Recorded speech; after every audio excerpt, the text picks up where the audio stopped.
Assalamualaikum warahmatullahi wabarakatuh. Halo sahabat sejuta kisah. Bagaimana kabar Anda hari ini? Mudah-mudahan sehat dan tak kurang suatu apa. Senang sekali kami bisa kembali hadir menjumpai Anda. Tentunya seperti biasa akan menyajikan kisah-kisah nyata misteri yang menarik. Kesempatan kali ini kami akan berbagi sebuah kisah nyata misteri yang berjudul Akibat makamnya diganggu jin kafir, arwah mertuaku gentayangan. Kisah mistis ini dialami oleh seorang pengusaha showbiz Jakarta, sebutlah MN, yang hingga saat ini masih keliling Indonesia dan Malaysia dalam menjalankan roda usahanya di bidang entertainment. Jantungku bergetar hebat tatkala kulihat sosok bunda di Bandara Hang Nadiem, Batam, 16 Oktober 2005, pukul 10.45 waktu Indonesia Barat. Kemeja hijau, tutup kepala hijau muda, celana jeans hitam ketat, dan tas traveling, bag Louis Vuitton warna coklat di pundaknya. "Bunda, Bunda!" teriakku kepadanya sambil bergegas menuju ke arahnya di pelataran bandara. Bunda seperti tidak mendengar teriakanku. Kakinya yang lincah dengan cepat melangkah dan memasuki taksi warna biru dan terus melaju ke arah Nagoya. Aku memperkeras teriakanku, tapi Bunda dan sopir taksi itu tak bergeming. Bahkan dengan cepat melesat keluar areal Bandara Hang Nadiem. Aku segera menaiki taksi yang lain. Sayang, sopir taksi yang kunaiki sudah berumur. Pria berkulit hitam dan keriput di bagian leher itu tak mampu mengejar taksi dengan nomor polisi BM 3244AH yang ditumpangi Bunda. Untunglah aku masih sempat melihat dan mencatat nomor ini. Kalau tidak, pastilah aku tak pernah bisa tahu apa yang sesungguhnya telah terjadi dengan Bunda. Dengan berbekal nomor itu, aku menghubungi pul taksi yang dinaiki Bunda. Kepada petugas pul, aku menanyakan identitas diri sopir taksi yang dinaiki Bunda. Ternyata taksi itu dikemudikan oleh seorang bernama Amir Syarifuddin, warga Pasar Jodoh. Ringkas cerita, oleh pihak manajemen taksi, aku dipertemukan dengan Amir Syarifuddin. Kudesak pria muda ini dengan ragam pertanyaan. Intinya adalah, di mana perempuan yang kumaksud sebagai Bunda itu diantarkannya. "Di Nagoya Plaza, Pak." Aku Pak Amir Syarifuddin. Dia lalu menceritakan saat di taksi, Bunda tak bicara sepatah kata pun, kecuali menyebut Nagoya Plaza. Setelah itu dia memberi uang Rp100.000 dan tidak minta kembalian. Padahal ongkos taksi hanya Rp45.000, jadi Rp55.000 kelebihannya. Biasa, setelah mendrop penumpang ke tujuannya, saya segera jalan dan mencari penumpang lainnya. Tambah Amir pendek. Setelah bertemu dengan Pak Amir, aku menuju Nagoya Plaza. Aku naik semua lantai dan memasuki semua ruang berikut counter yang ada. Tapi tak satu pun tanda-tanda menunjukkan keberadaan Bunda di situ. Ribuan manusia yang ada di pusat perbelanjaan, tak nampak seujung kuku pun sosok Bunda di kerumunan itu. Dengan lemas aku kembali ke tujuan utamaku. Aku segera menuju hotel di lapas di Bukit Kermunting. Pukul 17 petang, aku akan meeting dengan panitia showbiz James yang akan menggelar atraksi hard rock group Spektrum dari negeri jiran Malaysia. Sesampainya di lapas, kamar 5113 penthouse, aku merebahkan diri dan melamunkan Bunda. Bunda adalah mertuaku yang meninggal dunia pada 17 April 2005 lalu. Karena ada permintaan khusus, minta dimakamkan di Kuala Tual, Tanjung Pinang, Riau Kepulauan. Sesuai dengan permintaannya, Bunda disemayamkan di pemakaman keluarga di Tual, 18 April 2005. Tanggal 20 April pukul 19.30 malam, ada kabar buruk dari Tanjung Pinang yang menyebut bahwa orang sekampung geger karena banyak yang mengaku berpapasan dengan Bunda. Bagaimana mungkin ini bisa terjadi? Yang pasti banyak yang menganggap kalau Bunda hidup lagi dan membuat geger kota kecil Kuala Tual. Waktu itu, Erni mantan istriku segera menelpon dan meminta aku datang. Walau kami sudah bercerai sejak tahun 2001, hubungan kami masih sangat baik. Apalagi aku punya 2 anak dari perkawinanku selama 10 tahun dengan Erni. Apa mungkin orang yang sudah mati hidup lagi, Bang? Masa beberapa saudara di Tual memberitahu bahwa Bunda hidup lagi dan bergentayangan keliling kota. Malah warga bilang Bunda menjadi hantu. Benarkah hal begituan ada, Bang? Kata Erni dengan bertubi-tubi. Entahlah, tapi aku rasa itu sangat mustahil, jawabku sambil menggeleng lemah. Aku memang buta sama sekali dengan hal-hal yang berbau gaib. Untuk itu, aku tak mampu memberi jawaban dan keterangan yang berarti guna memuaskan hati mantanku itu. Tapi yang jelas, aku pernah mendengar sejak kecil bahwa ada orang mati yang hidup lagi dan menjadi hantu. Biasanya, mayat yang jadi hantu itu adalah mayat penjahat, pembunuh, dan manusia yang punya super dosa dunia. Itulah hal yang kukatakan pada Erni. Tapi Bunda kan orang baik. Dia punya rasa kasih sayang yang besar sesama manusia. Jiwa sosialnya sangat tinggi dan gemar membantu orang-orang yang berada dalam kesulitan. Jangankan pada keluarga, pada orang lain pun Bunda sangat baik. Bahkan sholatnya pun rajin sekali. Sembahyangnya jika tidak lagi berhalangan, Bunda melakukan rutin 5 waktu dan rajin sekali sembahyang sunnah. Bunda sangat mencintai keluarganya, tetangga dan teman-temannya di organisasi Ikatan Pengusaha Wanita Indonesia. Lantas, bagaimana mungkin arwahnya bisa gentayangan? Sesal Erni dengan sorot mata menerawang jauh. Seperti pandangan Erni tentang Bunda, aku pun tak begitu yakin Bunda arwahnya gentayangan.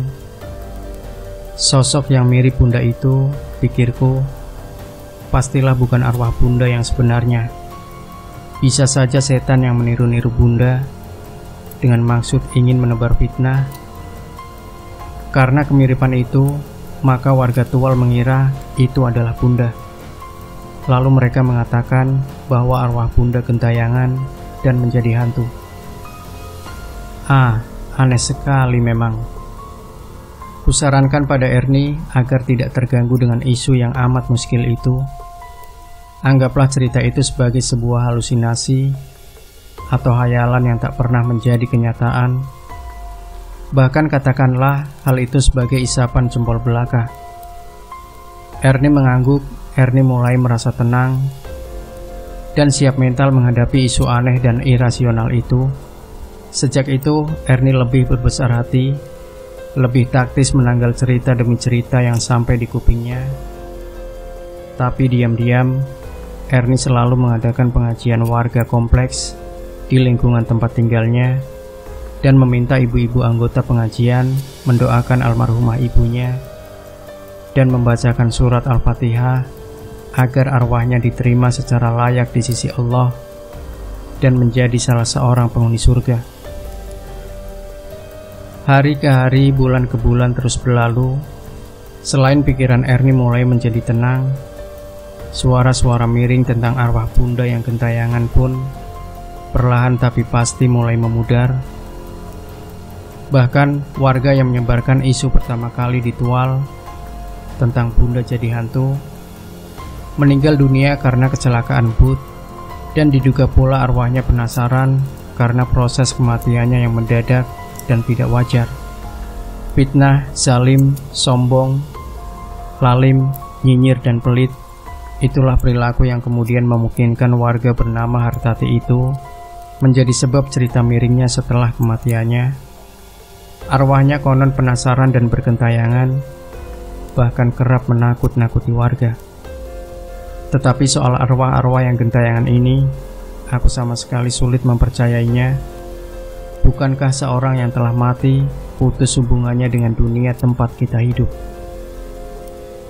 Saat lamunanku melayang kepada Erni dan Bunda, tiba-tiba pintu kamarku ada yang mengetuk keras sekali.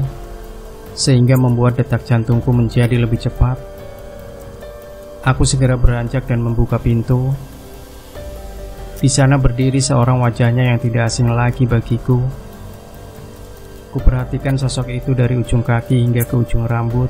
Sepatu lancip warna hitam berornamen berlian, celana jeans ketat hitam, kemeja hijau dan tutup kepala hijau muda dengan tas Louis Vuitton warna coklat.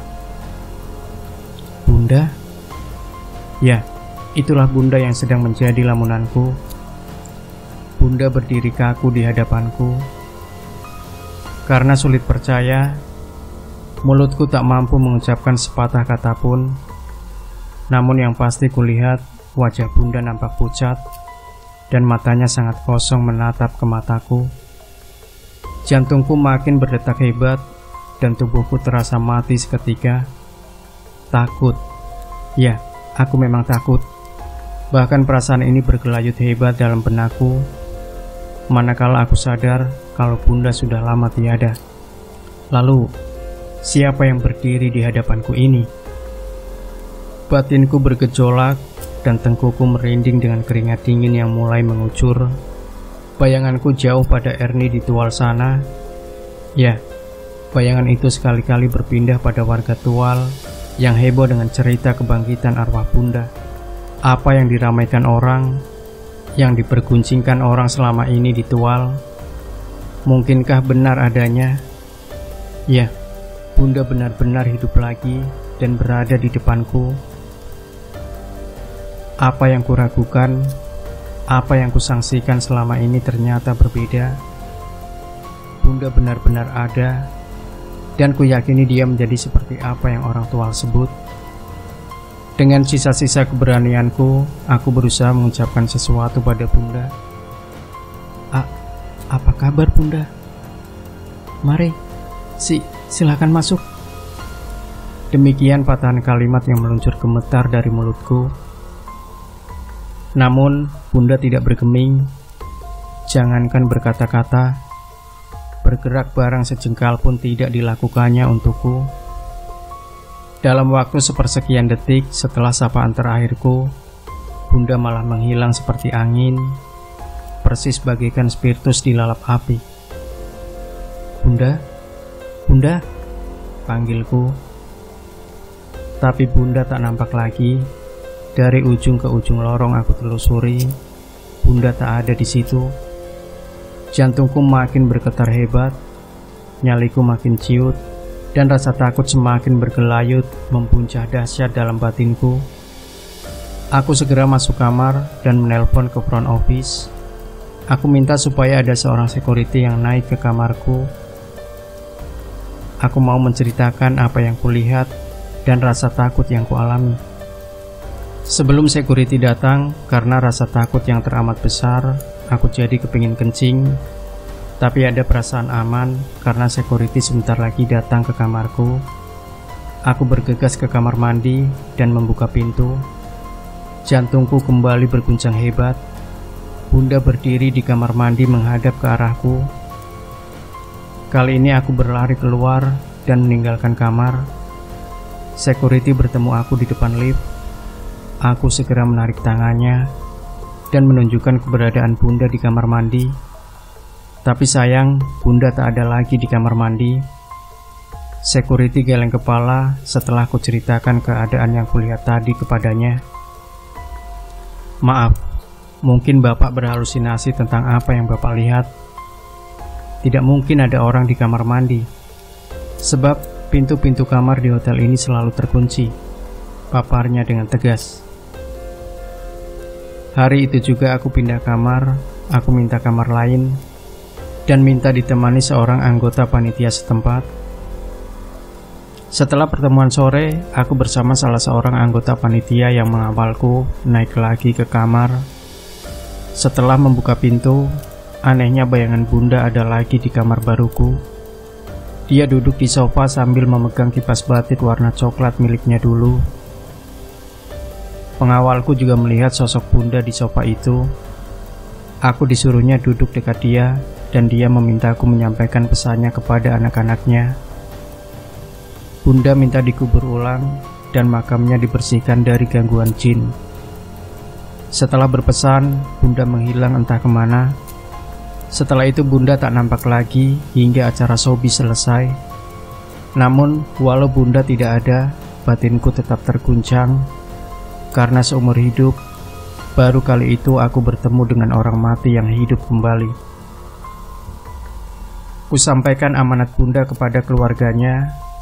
Setelah anak-anak Bunda sepakat, termasuk Erni, mantan istriku, untuk membersihkan makam dan mengubur ulang, kami berangkat ke Tanjung Pinang dari Jakarta. Bersama kami, seorang ahli pengusir jin yang siap menyempurnakan pemakaman dan mengusir jin-jin jahat yang mengganggu arwah Bunda. Menurut si paranormal, jin-jin yang menghuni kuburan itu adalah jin yang suka mengganggu orang-orang mati agar arwahnya gentayangan. Jadi, arwah manusia yang gentayangan itu tidak selamanya orang jahat dan penghuni neraka yang ditolak alam barzah. Orang baik pun, bahkan ulama besar pun, bisa gentayangan arwahnya bila makamnya dihuni oleh jin-jin kafir yang jahat. Jelas Ustadz Komarudin, ulama yang membersihkan makam Bunda. Taulah kami bahwa kasus arwah Bunda yang gentayangan bukanlah gosip atau dongeng isapan jempol. Hal tersebut rupanya benar-benar nyata dan ada. Arwah Bunda benar-benar bergentayangan dan menjadi momok yang menakut-nakuti warga, termasuk aku, mantan menantunya. Kami semua akhirnya percaya bahwa hal-hal gaib itu ada, dan Allah terkadang menunjukkan sesuatu yang gaib itu dapat kasat mata dan berinteraksi dengan manusia yang hidup. Demikian sahabat sejuta kisah, tinggalkan komentar Anda, like, share video ini, subscribe channel Sejuta Kisah, dan kembali nantikan kisah nyata misteri terbaru dari kami setiap harinya. Sampai jumpa. Wassalamualaikum warahmatullahi wabarakatuh.